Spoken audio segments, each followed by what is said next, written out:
Keir Starmer faces scrutiny over migrant comments. What's the real story? In today's report, we take a closer look at recent remarks made by Labour leader Keir Starmer regarding migrant crossings in the English Channel and the public reaction they've sparked. As migration remains a major point of political debate in the UK, it's vital to separate emotion from evidence and rhetoric from reality.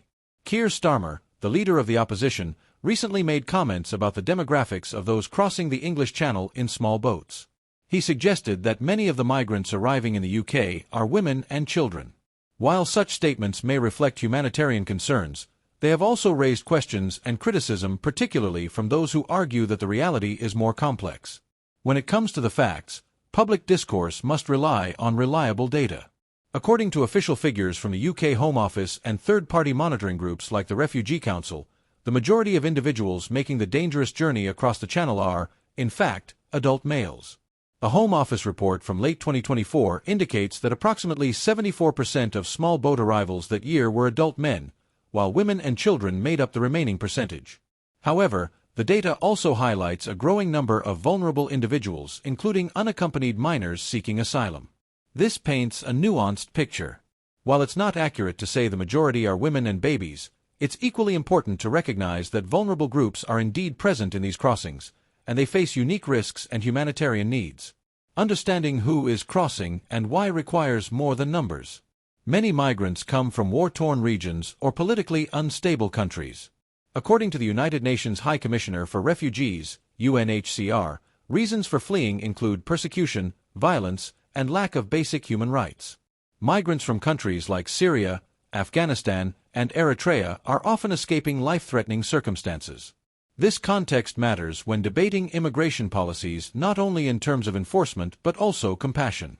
Experts in migration warn against oversimplification. Dr. Elaine Carter, a senior analyst at the UK Institute for Migration Policy, explains. Demographics can shift quickly depending on global events. One year, the majority might be single men. Another year, more families may appear. We need to analyze trends, not snapshots. On the other hand, government officials remain focused on deterrence. A spokesperson for the Home Office stated, "The UK has always welcomed genuine refugees, but we must crack down on illegal migration networks that endanger lives and overwhelm our asylum system." Starmer's remarks have triggered a lively debate. Supporters argue he's bringing attention to the human cost of migration and calling for more humane responses. Critics accuse him of painting an inaccurate picture that could mislead the public. This kind of discourse is not new. In fact, migration has been one of the most politically charged issues in recent UK history. From Brexit to the Rwanda deportation plan, it remains a dividing line between political parties.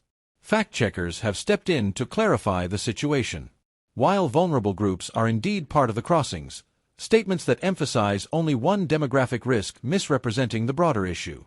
Migration is a multi-layered crisis involving legal frameworks, humanitarian ethics, national security, and public resources.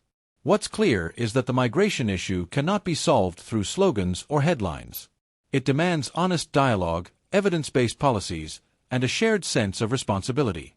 The UK must navigate the delicate balance between compassion and control, ensuring border integrity while upholding international commitments to protect those in need. So where does that leave us? Political leaders must be held to high standards of accuracy, especially on sensitive topics. At the same time, the public must be given the tools to engage critically, not just emotionally, with the issues. What do you think? Are our politicians helping or hindering progress with their statements? Should public discourse focus more on facts or empathy? Let us know your thoughts in the comments below. If you found this video insightful, make sure to like, subscribe, and turn on notifications so you never miss a breakdown of the biggest stories shaping our world. Until next time, stay informed, stay thoughtful, and stay engaged.